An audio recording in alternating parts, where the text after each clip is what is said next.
Peggy 12.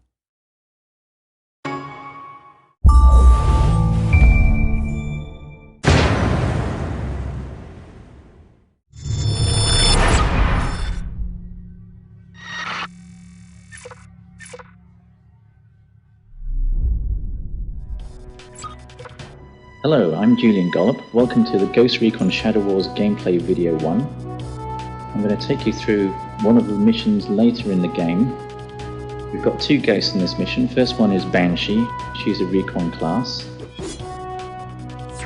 And we've got Duke, who's a Commando class.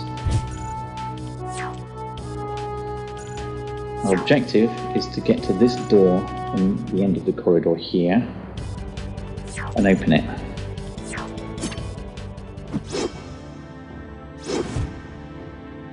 Okay, if we look around, we'll see some enemies above us, some to the left, and there's some below. Fortunately, our guys are armed with some pretty heavy weapons. It's a turn-based game, so I'm going to select Banshee here. I'm going to move her up to attack some enemies on the left. The green squares indicate all the positions that I can actually shoot from, so I'm going to move to this position. Select attack. For a choice of two targets, this one or this one. The bar above the enemy's head indicates possible damage. Red is certain damage, and the orange part is possible damage, and the green part is what he's going to be left with. So let's select attack and see what happens.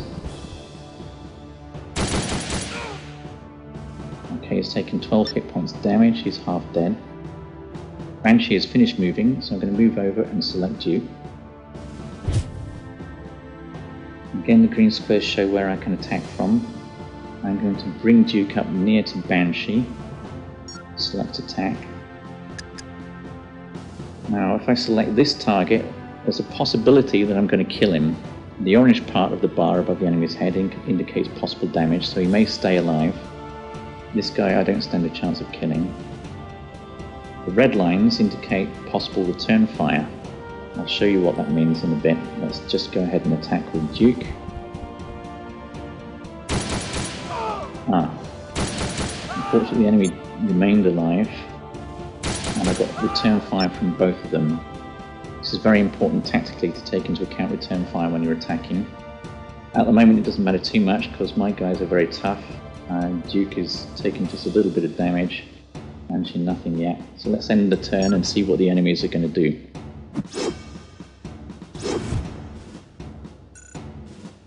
Okay, it looks like they've noticed us.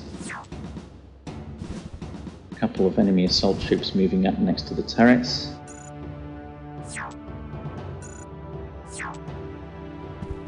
Another assault moving in close to reveal Banshee.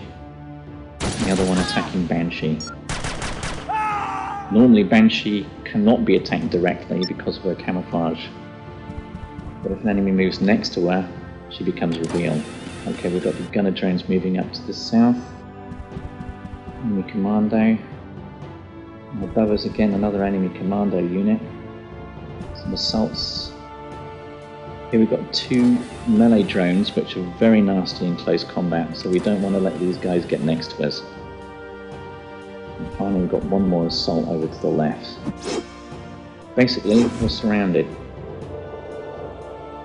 First, let's deal with the immediate threat. I'm going to take this guy out. I'm going to just move Banshee a little bit more towards our objective and attack from there. She's at close range, she does a lot of damage and kills in one hit. That's excellent. Now Duke is free to launch his attack over here. When I select Duke, I'm going to switch to his secondary weapon, which is a shoulder-launched missile launcher. I can't move so far and attack. And if I move here, select attack, I can launch an attack on the line here. It's an area effect weapon, so I should be able to affect 3 targets. Let's see what happens. Excellent, I've taken out one of the turrets and 2 of the defending guards are seriously injured. Let's see what the enemy can respond with. Assault's moving up closer, but they're not in range to attack yet.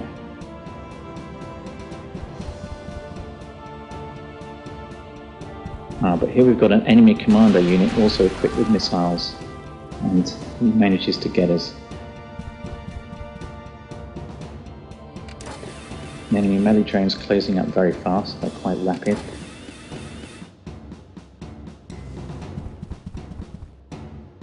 So now I've got to be careful. I'll stick with the main objective. I'll get Banshee probably to attack the guys over on the left. So let's select Banshee. Banshee is equipped also with a secondary weapon. I'll switch to it now. This is an EMP grenade. It's very effective against enemy drones and turrets, but will also do a reasonable amount of damage to enemy soldiers. So again, if I launch in the middle here, back from this position and see what I can do. Should be able to take most of them out. Yes, excellent, all three are gone. Now this leaves Duke to choose where to attack next. It's a big choice of targets. And now I will probably launch an attack here. So what I'll do is I'll move this way a little bit and I'll select attack position. This means I can select any position in the red area. I can place it here, and because of the area effect it should affect both those enemies. Let's see. Okay, excellent. They're both damaged but not killed.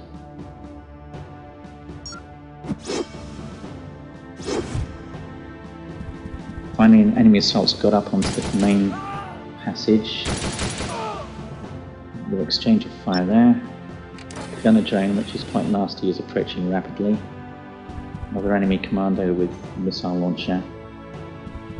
Meanwhile, the enemy commando is still launching missiles at us. Duke is under really heavy attack here. We don't want these melee drones to get next to us, so somehow we're going to have to deal with them.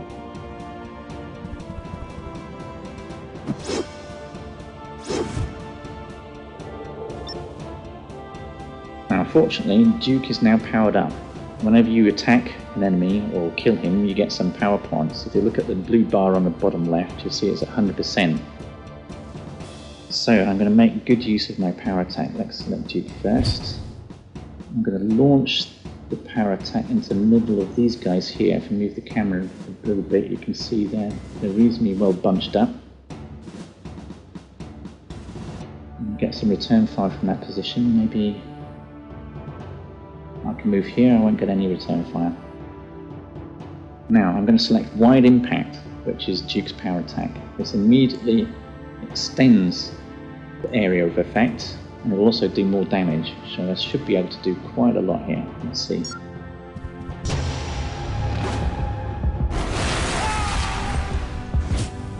I've taken out 4 enemy targets in one hit, which is absolutely excellent. Okay, Banshee is now clear to get to the door, so let's get up towards the door here and see what happens.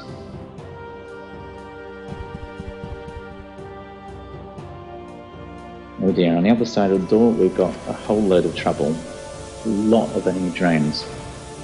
But to find out how to beat them, you'll have to play the game for yourself.